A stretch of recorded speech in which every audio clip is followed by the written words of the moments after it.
Welcome back to our next session, guys. So at our opening video on the series, I promised that we will stick to basics and I'm not going to get into anything too detailed, but I believe it's necessary for us to touch on some of the wealth principles that we utilize. So we've been working on mindset quite a bit, and a wealth principle is in essence a tool, but it's also a state of mind or a way to look at your finances and your growth and how to make sure that you keep on growing your wealth in essence. And this actually spurted from a discussion that I had with one of my friends, where I was very excited to tell him that I made a 4% profit after a trade that I did as one of my streams of income. And he was looking at me like, why are you getting happy about 1%? And that just made me realize that, hey, you are missing the point here. Because in essence, if we're looking at compounded interest, 1% a day over a period of a year is 3,600% because you're compounding that.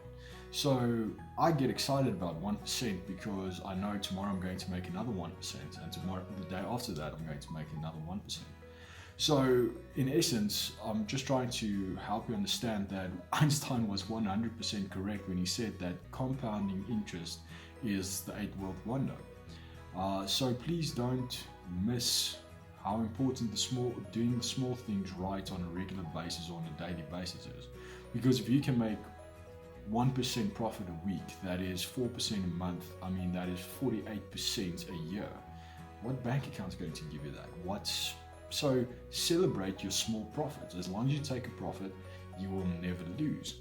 And on the previous video, I spoke to you about the concept of the 20 cent.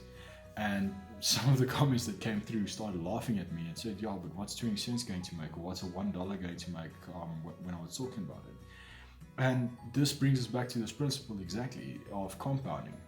I mean, if you take $1,000 and you get at least, or you get, for argument's sake, 4% a month, that means over 6 years you'll have $10,519 when it comes down to that.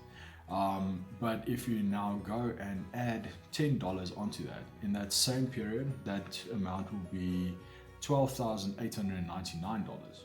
But just a year later, that same amount would have been $16,842 if you only compounded without adding your 10 Rand. But a year later, you already have $20,000. So do you see that it becomes an exponential effect as you start doing that? So please, look at the small things, change your mindset, celebrate your small victories, because it's in celebrating our small victories that we actually start finding the momentum and start finding joy and say, okay, yes, I did this today, so tomorrow I can go on and I'll take it on again. So yes, guys, please understand compounding and please understand and celebrate your small victories. Have a nice day, and I'm celebrating all of you already for the steps that you are taking and actually being on this call, on this video. Have a nice day. Bye-bye.